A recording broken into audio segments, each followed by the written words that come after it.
Hello and welcome to the second video in the design short series.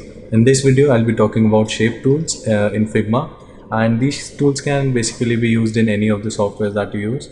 For example, Adobe XD, Sketch, Photoshop and Adobe Illustrator. So let me jump right into it and start with some properties of shapes. So the properties that are associated with shapes are the width, the height, the X position, the Y position, the rounded corners, fill, the stroke, the shadow, and its angle.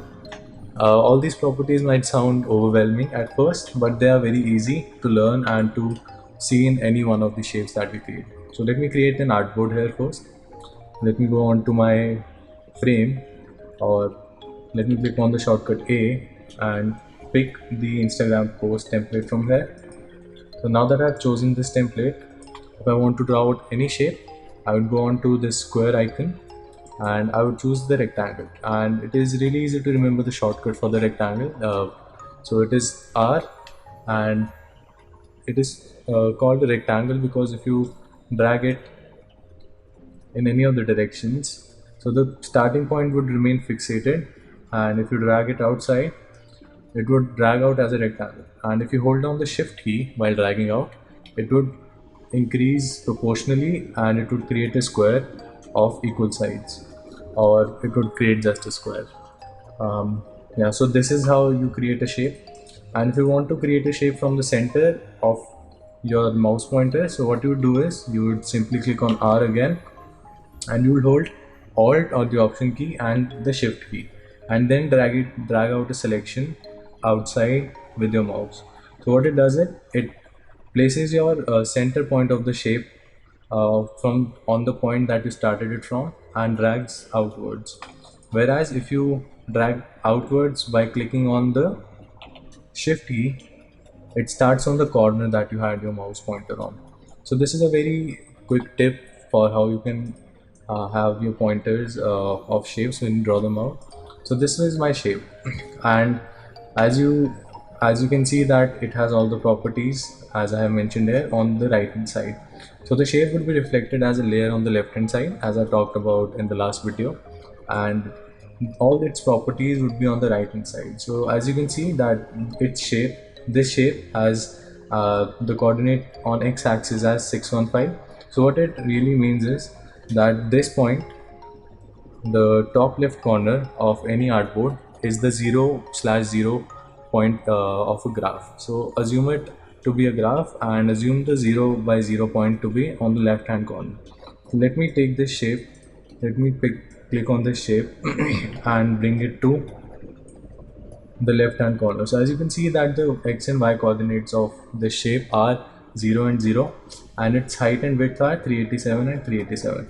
And as you can see that I have a lock here, so this means that I am constraining the proportions. So what it really means is that if you drag out the shape while holding down the shift key from any of the corners, it would increase proportionally.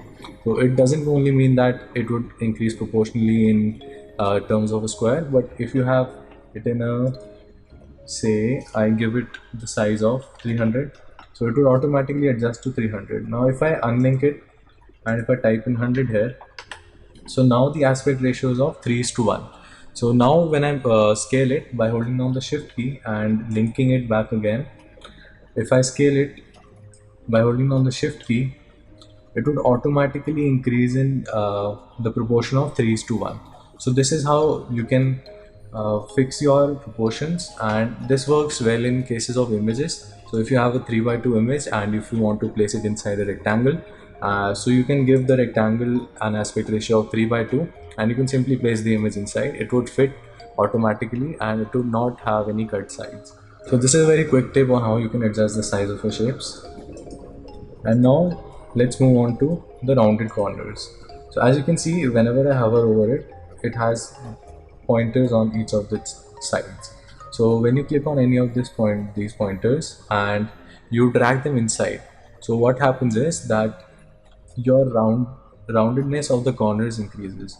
So as you can see that the roundedness of the corner that I pushed inwards has come to 79. If I want to reduce it, or I can also enter it manually, Or there's a very neat feature in softwares where you can scrub over this as you bring your mouse over this rounded corner, and you scrub over it on either the left hand or the right hand side with your mouse click. You can adjust it precisely, and if you hold down the shift key, you can increase it in numbers of the nudge that you have set. So the nudge is the amount that should increase when you hold down the shift key. So you can adjust that nudge in some software applications. So if you are in Figma, you can adjust it by going into this menu and typing in nudge amount. So I have a nudge amount set to 8. So you can set it to any amount that you want. And if I hold down the shift key and nudge, and hover over it and scrub it, so as you can see that it is increasing in amounts of 8. So you can set your nudge to any value of your choice, and if I leave the shift key, it simply increases in my small nudge amount. So this is how you would set the rounded corners. And now let's move on to our properties of the appearance of a shape. So fill, stroke and shadow are the appearance properties of a shape. So when I clicked on the shape, you can see that there is a fill property, there is a stroke property, and there is an effects property. So what these basically do is, the fill sets the color for this shape. So I can choose any of these colors, or I can pick a color by clicking on the eyedropper tool or the shortcut I, and I can pick the color from any of my shapes or artboards. So I have given this a color of black. Let me move it down and let me delete these two shapes. So now I have to add a stroke. So what a stroke is, basically a border for your shape. So let me add a stroke, and this stroke has a color of black, so it is not visible. Let me give it a red color, and this is this border width basically. So you can increase it in the same manner by scrubbing over this border tool, or you can hold down shift to increase in amounts of 8. So let me give it this much border, and these three are options that where you want the stroke to be. So if you have a shape of a size, say, let me give it a size of 100 by 100, and let me go in and drag out. So if I drag out the circle indicators, it would decrease the rounded corners. So now I have corner of 0, and if I give it a stroke of 24, and if I choose inside, so the stroke wouldn't be added to the size of the shape that we created. So the size would remain 100 by 100, but the stroke would be added inside. So the effective size of this black colored part would be 76 by 76. And if you want to have the stroke outside, you can also do that. So what this does is, it keeps the dimensions of your shape intact and adds a stroke outside. So this whole selection is essentially of the size 124 by 124 or 148 by 148 for that matter, because I have added 24 and 24 on each side. So it would show up as 100, but the effective size of this shape would be 148 by 148. So this is how you would apply a border. And if you want to play around with the border, you can go into options and you can select how you want the joints to be. So I click on this round joint, or I can click on this a bevel joint, and I can also give dashes to my. So what dashes are, so let me show you. You give the width of the dash first and the width of the gap. So I have given 10/10, 20. So you can see that this gap is 20 pixels wide, and this individual dash is 10 pixels wide. So on the corners they collide, so the effective width of the dash increases. So this is how you would give dashes or borders to your shape. And next property is which is hidden inside this effects is your shadow. So if I click on effects, it automatically says drop shadow. So what a drop shadow is, let me remove the stroke.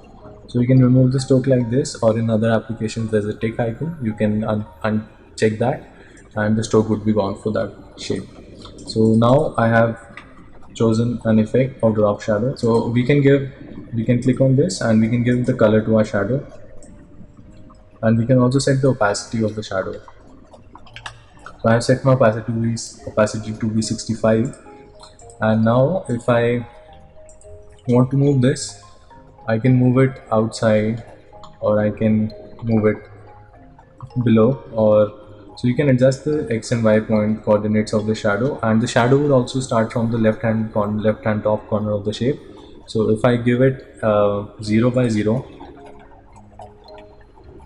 so it would be completely hidden. If I start moving it by 1 point, it would start moving on the x-axis, and if I increase the y coordinate, it would start going downwards.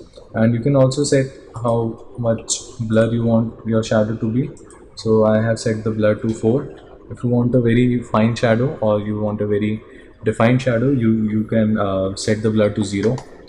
And if you want a very blurry shadow, you can increase the blur to your needs or your liking.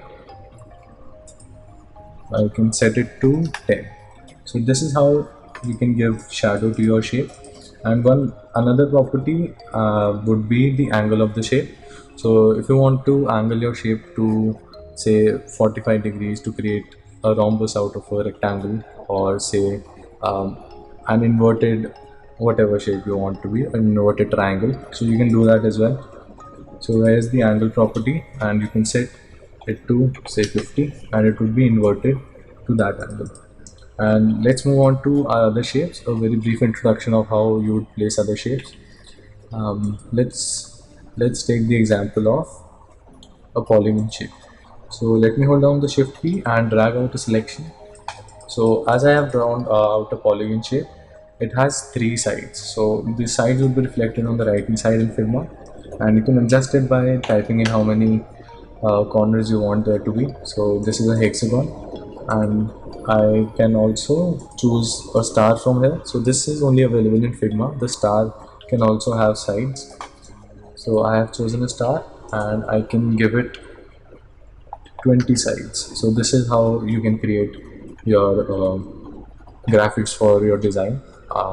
And you can also give how much, so if I give it one side, it wouldn't take it because the polygon has to be of at least 3 sides. And you can also set the corner radius of these sides similarly to the way that we set it for a rectangle. So I drag it inwards and it can be curled into rounded corners. And another very good feature in Figma is if you draw an ellipse which has a shortcut of O.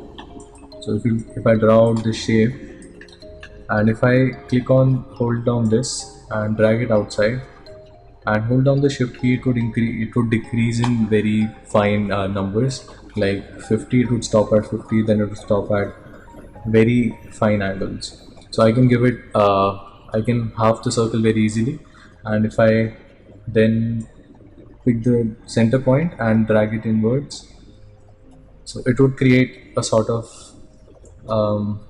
a shape with border, but I won't have to work a lot for it. Whereas in other applications, you have to do a lot of subtraction or union of shapes.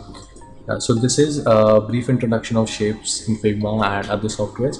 You might not find all the features in other softwares as you might find in Figma. So yeah, so give it a try and tell me if you have any problems using the shapes, or you have any questions. Leave them down in the comments, and I'll be coming up with these videos every Tuesday and Thursday, and I have a lot of videos planned for this design short series, and you can check out my other videos on my channel. And yeah, thank you for watching and see you next time.